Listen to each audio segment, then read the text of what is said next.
Hey guys, Dtwo here, and today I'm going to be doing the first in a series of guides about Hearthstone. A lot of them will be about decks, some might be about other things, but yeah, so today we're going to get started with Oil Rogue, or like kind of the new age Miracle Rogue. It kind of took off about 2 months or so ago, and really kind of changed the game and really altered the post GVG, GVG being goblins versus gnomes, that meta pretty significantly. Kind of threw like a monkey wrench into like the circle of meta, and I think to the benefit of the game um, really kind of threw things for a loop instead of having the same boring circle. Well, this counters this, and then it's like a triangle, and this counters that. But let's just get to it. Um, so how did Miracle or Oil Rogue? How did Rogue come back to be strong again after it got nerfed basically twice? The most recent being the Gadget and Auctioneer nerf. Um, so what happened with the old Miracle Rogue is that you had things like Gadget and Auctioneer. Well, Gadget and Auctioneer was the main thing in the deck, and then you basically got Gadget and Auctioneer off, and you got to do some like a bajillion things in one turn using preps and just cycle them through your whole deck. And in particular, if you got a Gadgetzin Conceal off, then as long as they didn't play Lotheb, you could, you know, come back from a deficit. You could clear the entire board while not losing any cards because you're cycling the entire time. You could just, get really far ahead in the board by just, cycling through your deck and doing a lot of damage at the same time, and then maybe you can seal again or something. But the whole point was it was a really good comeback mechanic, and it was also a good kind of finishing tool as well to have the gadgets in the board. Um, but the nerf to 6 made it a little bit harder to include something like Conceal in the deck, because by doing so, what you're doing is you're waiting till turn 7 to really get it off, or you're doing prep, gadgets and prep Conceal on turn 6, which is still a little bit late, especially if you're going to be using that prep up on something on Conceal. And now you don't have a prep to really get back into the game if your opponent has built up a board by then, which by turn 6 they probably got something pretty significant on the board. But to make up for that nerf, there is Tinker Sharp's Oil, and which is why this deck is often referred to as the Oil Rogue rather than the Miracle Rogue, because there aren't those huge turns anymore. But in return, you have this huge this card that gives you so much utility.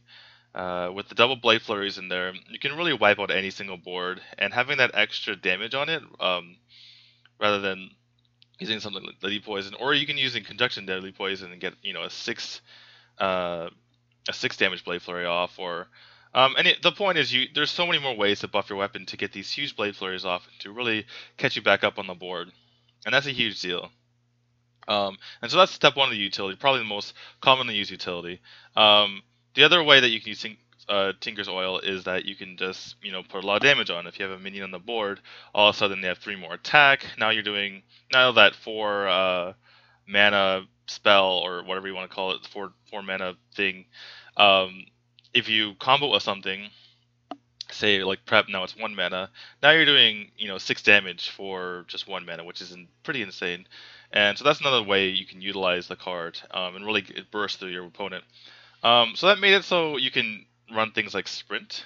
So basically you're just drawing as many cards as you want, because you're going to come back with something like Oil, whereas in the olden days you're using things like Backstab, just your Backstabs, just your Eviscerates, just things like that, and it really wasn't enough if you weren't getting those cards back, even if you were using Sprint. So these days, there's a lot of variance in this rogue.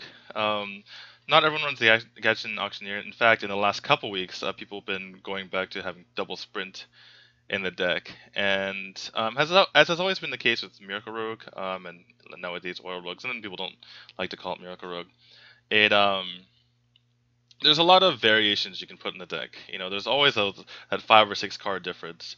You're always going to have basically the cards you're almost always going to have are 2 Backstabs, 2 Preparations, 2 Deadly Poisons, just going down the list there, 2 Eviscerates. I would say almost always Blood Mage. At probably at least 1 Fan, double SI7 Agent. You're going to have at least 1 Oil, at least 1 Drake, and then yeah, from there on, it's like everything is a little bit. I didn't mention sap. At least one sap usually, because sap is a really nice tempo card. But other than that, things are a little bit variable. Sometimes you don't include the Farseers. The shades are a little bit. I was gonna say my flavor, but a lot of people are playing it. So, Shredder can be substituted for Violet Teacher, for instance. Antique Healbot, sometimes you want to be more aggressive. Lotheb is very good, but not always. Gadget and Auctioneer, like I said, sometimes you take it out for a sprint. One card that's typically in the deck is the South Sea Deckhand because it really helps you combo with other things in the deck. If you're playing an aggro deck, he can be removal. If you're playing against a control deck, he can combo with Tinker's Oil and just, that's 5 damage for 1 mana essentially. Well, comboed with something else, but with the Tinker's Oil and the South Sea Deckhand, if you have a dagger already up for 5 mana, now you're doing 9 damage, which is pretty insane. So there's a lot of different cards you can put in the deck. I've kind of grown partial to this one. Although lately, having seen the double sprint in action, that might be something that I switched to. But for today, we're just gonna run with this. And I'll just go back through the list again and tell you why certain cards are in the deck. Starting with Backstab. Backstab is there for 2 reasons. One, obviously it's super cheap and you can just remove the stuff. So if you're playing against aggro, it's really, really great. If you're playing against control, it's not as useful as far as the damage it deals to minions, but what it helps do is provide you with combos. Like a lot of the cards such as SI7 agents, such as Tinker Sharpsword Oil, you need that combo. Sometimes you'll just throw it away to just to get the combo off. And other times, like Azure Drake, getting the extra damage in, like Azure Drake backstab onto a Prowler Shredder, for instance. That's a nice way to get rid of the front half. It combos with Gadget and Engineer. It actually does combo with Sprint as well, because sometimes Sprint you have too many cards, you have to just throw something away. So it sounds stupid, but like being able to not throw away your better cards and just being able to backstab something is nice. And then also you can actually clear something after using your Sprint for 7 mana or 4 mana, whatever the case may be. You can actually remove stuff while drawing all the cards that you want. So that's what that is for. Prep. It at first people were reluctant to put in the deck. I'm talking about 3 months ago, because there just wasn't enough. The people felt like it was trying to get too much tempo but sacrificing too many cards. But playing through the deck, people realize that you actually have plenty of cards, unless you get really, really unlucky and just draw both preps. And no way to draw cards. So prep is really good with Gadgets on Auctioneer, obviously. Obviously, it's really good with Sprint. It's amazing with Tinker Sharp's Oil. Great with Fan, great with Azure. Something like Azure Drake Prep Fan. Now you're doing essentially like a Consecrate for 0 mana, and it only costs 1 card because the Fan draws your card. So it's like basically a 0 mana Consecrate that doesn't hit your opponent's face. It's pretty amazing with spell damage. So yeah, the prep it's just so versatile. One of the best cards in the deck, and you're really trying to use it. You can use it with anything, obviously. You really don't want to be using it with Deadly Poison, unless you have Gadget and Auctioneer in there. But other than that, you can use it with Blade Flurry. The most efficient uses of it, obviously, where you get your 3 mana off, is the Fan, the Sharpsword Oil, and the Sprint. And it's not to be the extra mana that you save is not to be taken lightly. It's just really, really nice to get that off. Deadly Poison is just an amazing card. It always has been. I mean, I can't imagine it always not. I worded that really poorly. It always has been, and it probably will be for the foreseeable future. It's just extremely efficient. Worst case scenario, you're paying 3 mana to get like get your Fire War Axe or a Power Mace or whatever. Best case scenario, you have your dagger already up and you're comboing other things and doing great things. Double Blade Flurry is there because you have 4 ways to buff up your dagger, and you really want the consistency of having Double Blade Flurry and being able to clear your opponent's board. You don't have to save it; you can just kind of use it. Sometimes you want to save it if you know that you're going to need both, but like you can sometimes just put spell damage on the board and clear your opponent's minions. Viscerate's always been great. Nice cheap removal. Also can do damage to the face. Sap, sometimes you run 1 sap. I used to run 1 sap, I switched back to 2. It's just really useful. And a lot of times, you need it in certain situations where you have no other way to deal with your opponent's board, and forcing them to do the same play they just made, like say they played a 5-cost minion. It doesn't seem like the greatest thing, but you sap it away, and then now you set up your board, maybe play a minion onto the board, and now you can deal with it, whereas before you had to go out of your way, or maybe you just couldn't deal with it at all. But usually you have to kind of use way too many resources to deal with it. So having the second sap is pretty nice, especially since you're basically going through your whole deck anyway.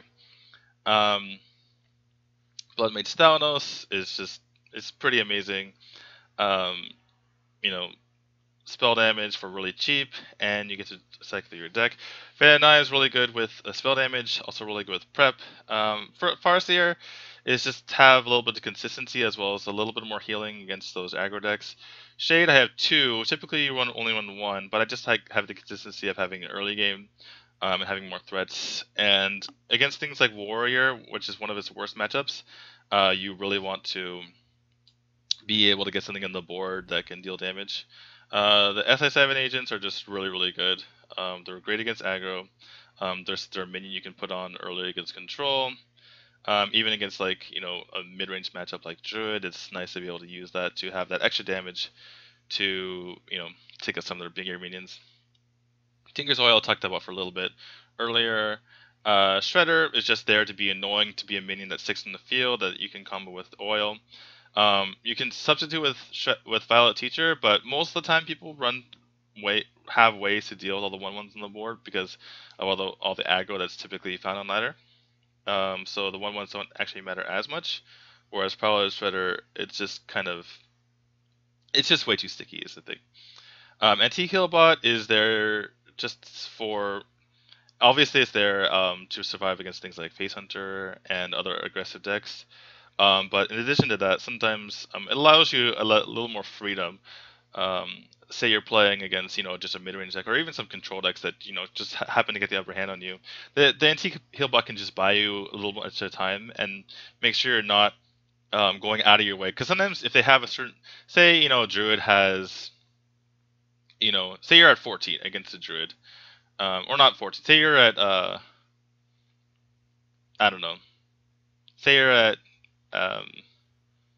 15 against a Druid, right? And he has, what's that 2/4 thing called? Keeper of the Grove. His Keeper of the Grove on the board. Normally it's kind of a waste of time to clear that minion. It's just, it's a 2/4, who cares?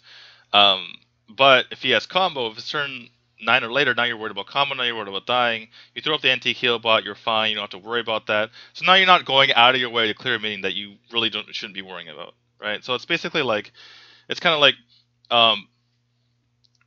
when you put, this is a tangential subject, but when you put pressure on your opponent or vice versa, when they put pressure on you, sometimes you have to go out of your way in order to clear their minions, in order to, because you're afraid of certain possibilities they might have.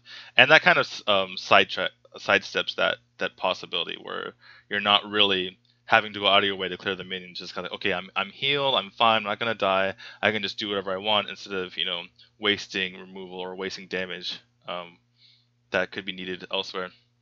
Jura Drake's great, draws your card, cycles your deck, has low spell damage. Usually run 2. Lothub's really good for setting up later turns. Kind of also getting something sticky in the board. It's sticky because they can't really use removal that well to clear it. So then maybe you can pair it with Sharp Sword later. Gadgetzin, talked about it already. The reason why I like it instead of Sprint, although I can see the argument both ways, is that Gadgetzin is another minion on the board, and Sprint isn't, and it's just another thing that your opponent has to deal with. And if you have it on the board, it's like you have to deal with it. Even though it's nerfed, once you get it on the board, it's still the same threat, obviously, on the board as the 5 mana Gadgetzin. So your opponent immediately has to deal with that, and sometimes it acts as it kind of can screw up your opponent's turn, because if he doesn't deal with the Gadgetzin, all of a sudden they're just going to lose the game. So yeah, let's just, now that we've talked about that, let's go through some of its matchups. I will pull up Hearthstone right now. And okay, I'll just stick this to the side really quick. And since I can't, it's hard to remember all 9 classes off the top of my head, so I'm just going to flip to the tabs here. Okay. So let's go through these matchups. Druid, it's pretty even matchup. I think it's a little bit better against the Ramp Druid because it gives the Rogue more time to operate, and anything that's big you can just kind of sap away. Um, and there's just not enough pressure on the Rogue, and there's not enough. I mean, usually the Ramp Druids don't really run healing touch or things that really heal you a lot. Um, because they have the big minions to kind of hold off the aggro, but against Rogue, you just kind of sap the big guys. Even if they get a huge board, by that time you probably have a huge Blade Flurry anyway. So even if you don't have sap, you can probably Blade Flurry your entire board. Um, as far as mid-range Druid, that's a pretty even matchup. Sometimes they can burst you down, sometimes they get the wild growth, and you can't really deal with it in time. Other times, you just have the perfect amount of removal and card draw, and you're able to just slam through their stuff and just have too much damage. It's almost like a game of chicken, a lot of ways. Is mid-range Druids because a lot of times it's like Druid, if they have their combo, if they have innervate combo, they can just kill you from such high life totals, and Rogue's kind of the same way. It's like, well, if I have Tinkers plus Flurry plus Deadly Poison, I can kill you from almost anything. And it's kind of like, well, I just hope a lot of times, and as long as if you're not way ahead, and can play around those things, sometimes you have to be like, well, the only way I win is if I just assume that you don't have those perfect cards, and just go for that. So a lot of times it's kind of a game of chicken, hoping your opponent doesn't have the perfect cards to kill you. Mid-range Hunter, Rogue is pretty good against. It can kind of deal with those threats, and it has the time to set up the kill. Face Hunter is a little slight underdog. The damage just comes in way too fast, and um, if you're using even if you get your NT kill bot, which is really really nice, by the way, you definitely want that card in the matchup. But using 5 mana to heal while they're probably kind of doing more damage to you is a little bit. It's not the best situation. But it's definitely winnable, especially because it's not like they kill you super fast. They kill you maybe turn 6 or 7 or 8 or so, just because they get a lot of damage early in. Like they'll get like the first 10 or 12 or 14 or so damage before Rogue has even time to react. But once they start reacting, the damage starts slowing down. It turns into just a bunch of hero powers and one charge to face, and then it dies because the Rogue can easily remove it. So if you can just hold on, you can kind of race them with some huge Blade Flurry turns. But overall, it's a little bit of a unfavorable matchup for Rogue. Mech Mage is pretty even matchup, slightly favoring the Rogue just because one good Blade Flurry just ruins the Mage's day. But if you don't if you don't draw into your healing, then the Mage can certainly just burn you down after you cleared their board. And sometimes the threats just pile up too much. Like if they played Dr. Boom, you have to clear it normally because you don't run Big Game Hunter. And sometimes they get something like Archmage Antonitis. Mage in general is kind of like one of those decks that can win against anything. Make Mage, I'm saying. Yeah, but it could definitely run over the Rogue if they don't have the right answers early, and that sometimes can happen if you draw into your Tinkers or your 5 drops really early on. But if you do get that removal, then you can kind of snowball. The game can kind of snowball either way. Is what I'm trying to say. If you don't get Blade Flurry or you don't get that early removal for Rogue. As far as Freeze Mage is concerned, Rogue is actually pretty good against it, just because there's so many more ways to burst. You're not relying simply on Leroy or or the other damage that you had. You can just kind of burst from nothing over and over again. Like you can just hit with Tinkers and Flurry, and then Flurry again later, and then just kind of deal with other stuff. And you also have healing, a lot more healing with the anti-heal bot. So once they Alex you, you're not completely dead. It's definitely a much better matchup. Freeze Mage used to be one of the ways that you counter Rogue, but now I would say Rogue definitely has above 40% chance in that matchup. Paladin is one of the better matchups for Rogue. Just everything is small enough to get flurried, their bigger minions get sapped away, and Paladin just doesn't kill Rogue fast enough. And their threats, usually Paladin, what's scary about Paladin against other matchups is that their board kind of builds up, and it's hard, it just tempos you out of the game with their board presence. But once the board is gone, Rogue just doesn't have, or they don't have that kind of ability to finish the game with any burst. And their hero power is directly countered by Rogues. Like their 2 mana is countered by Rogue's 1 mana essentially because you're only using half their dagger. Fan, just, I mean, it's one of the better answers for muster for battle in the game. You don't get the Lies Justice, but you do draw a card, so it's pretty similar. Whereas other matchups, other classes kind of have trouble with that muster for battle. Priest, another decent matchup for Rogue, though not as good as the old Miracle Rogue versus Priest. Definitely Priest has ways to kind of deal with some of the minions, whereas before didn't have those kind of answers. And this rogue operates a little bit more slowly than the old Miracle Rogue, so Priest has a little more time to kind of set up its options, but overall still a favorable matchup for Rogue. The mirror matchup kind of comes down to damage, and if you can get your healing off, and it's kind of like the old Miracle Rogue, except not quite as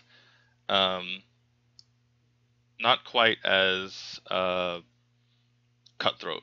You know, you have a little more time to set up your turns, a little more time to pull off a sprint. Sometimes in the old matchup, if you get an Assassin's Blade or whacking the face, or if you get a Gadgeon Auctioneer off, you basically just lose the game, or like a Conceal, because there's no way to flurry it away. Whereas now you can kind of flurry anything that's concealed away, if there is such a thing. And if the board builds up, it's not quite as bad. So it's a little more back and forth rather than being super snowbally like the old matchup was. Assassin's Blade is something I didn't really talk about. People like to talk about Assassin's Blade, or like to think about whether they should include it. I would say that it's nice to include it when you don't think it's going to get Harrison, is the one thing. It's just like the one consideration to think about. Shaman, Rogue's always just been good against Shaman. Other than the backspace Rogue, other than the aggressive Rogue from before. Rogue has always been good against Shaman. It just kind of out-tempos it a little bit. The hero power doesn't really mean a whole lot because you can do things like spell power fan, you can do things like, just flurry it away, and then there's a lot of the stuff in Shaman that's like the removal, it's like okay, but it doesn't really matter too much to the Rogue because they're just waiting to kill anyway. You don't see Zoo very often these days, but Rogue is good against, whatever Zoos are remaining because they don't have crazy Undertaker turns. And like even if they have eggs and they get the Nubians off, you can just flurry them away or eviscerate them.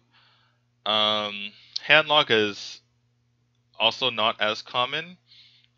Still more common than Zoo these days, but it's still slightly favored for the Handlock over the Rogue, but the Rogue has these like crazy Blade Flurry turns that are possible.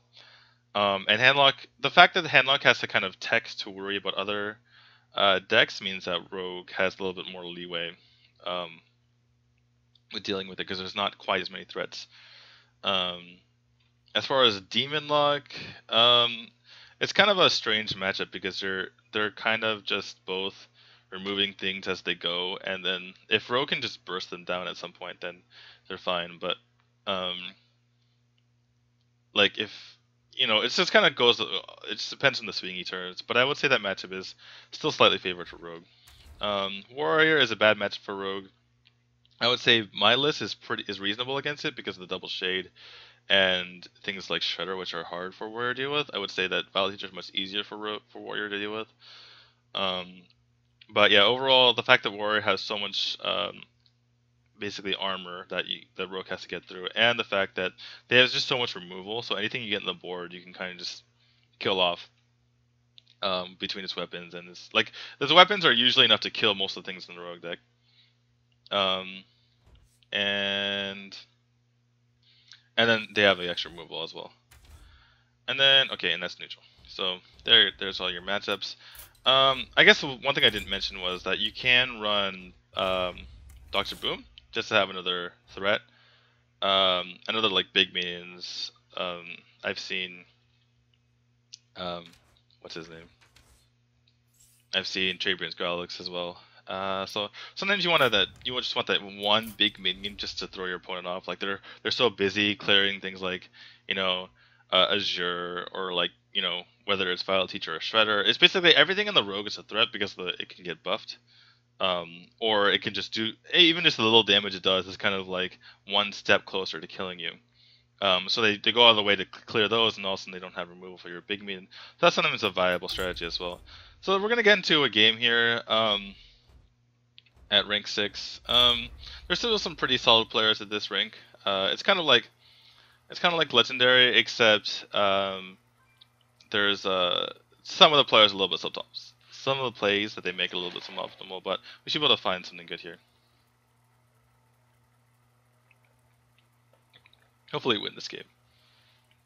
So we don't provide a bad example.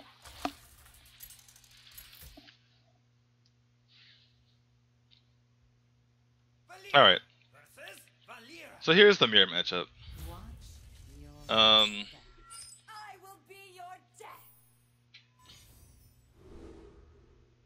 So this is kind of tricky. Because this is a tricky mulligan. Because I know I'm 100% keeping this. Because if you can get it done early, it's really annoying for a rogue to deal with. I'm considering keeping this because if he plays his own shade and I draw a prep, I can go with this and just clear it off, no problem. The fan is something that you don't want to keep usually against rogue. It's reasonable against Vile Teacher, but otherwise it's not very good. But the fact that I have this already, like this is a combo that's really, really nice. But you don't always get that combo. I think I'm going to keep it just because he cycle anyway. So worst case scenario, I'm just going to cycle, and it's not bad. I'm still going to be daggering on turn 2 and not playing Blood Mage though. Okay, I didn't want to see this. I wanted to see some minions.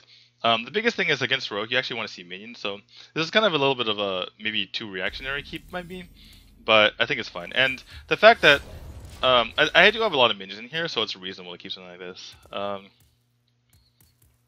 But yeah, I definitely curved well.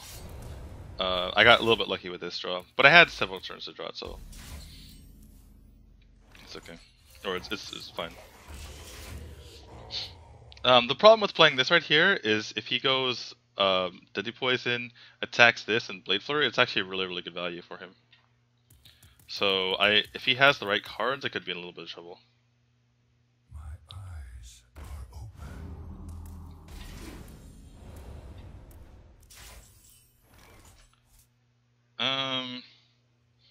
So here I could do something weird like this and this, but I think I'm gonna save the prep for another day and play this and just. It's basically like you can't always assume your opponent has the perfect cards, because if you're always playing on the perfect cards, you might just you're not gonna ever get any traction into the game. Okay, so it looks like he doesn't. He probably. Oh, never mind. We see a prep here. Oh, prep sap. Okay, so that's a pretty good turn by him, I'd say, because it's annoying for me to have to go back and play this. So he decided to go for the tempo play here. I do have a reasonable answer for it.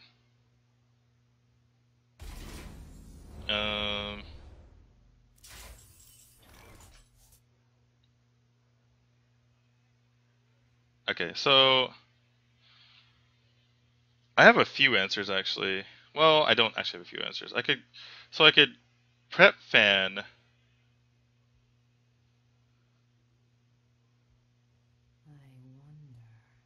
Deadly Poison, kill this guy, but then this guy wouldn't die. I could Thanos prep fan SI. I could Thanos prep fan and fan, and then that would clear the whole board, because I could just dagger this guy. I think that seems like. I think the Thanos prep fan is something that's really, really good. So we're gonna do that, and then just see what we draw. And we might go for the second fan, and we might go for the SI7.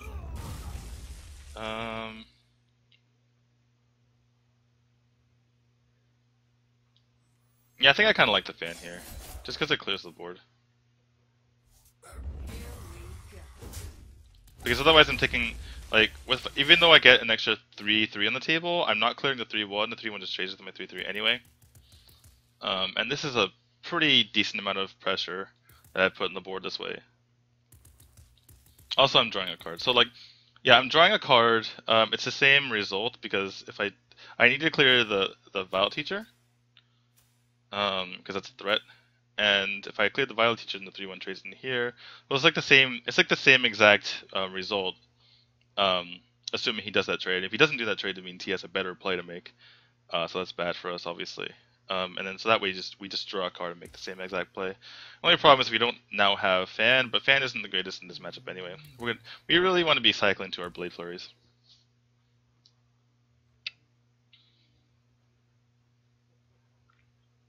We picked up some high value minions here. The problem is that we're not going to have the time to really to get them off. So now we really want to get something like at this point we want to get our spells. I'm ready to learn. So he just okay. So I guess that's reasonable because getting your dagger up is kind of nice.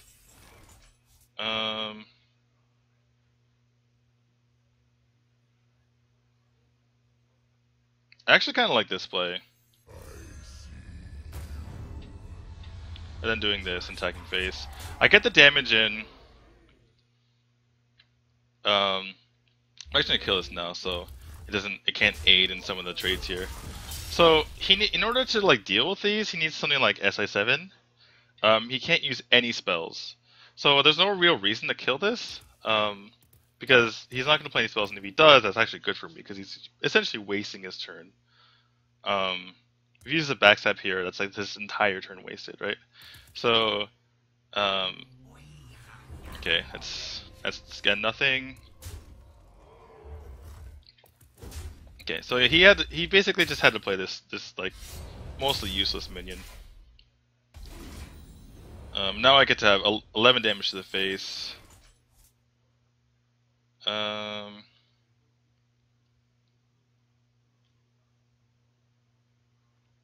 Can I do this with the? I think I have to. Well, I don't have to Blade Flurry. So my options are I could face tank this, SA7 that. I think I really want to Flurry here. The problem is, well, actually, how much damage do I have? I should really be counting lethal. So I have 11, and then plus maybe I just go face here. Maybe I just go double deadly and then go face. I'm definitely doing this. If I go double deadly, go face, what is that? 5, 10, or 5, 10, 15, and 21. And he's pretty close to dead. I could also just oil here. But that's a little bit scary. I could potentially die, maybe, if he has the perfect cards. I feel like I'm far enough ahead that I don't need to do that. Actually, I'm just gonna do... no. Yeah, I'm just gonna do that.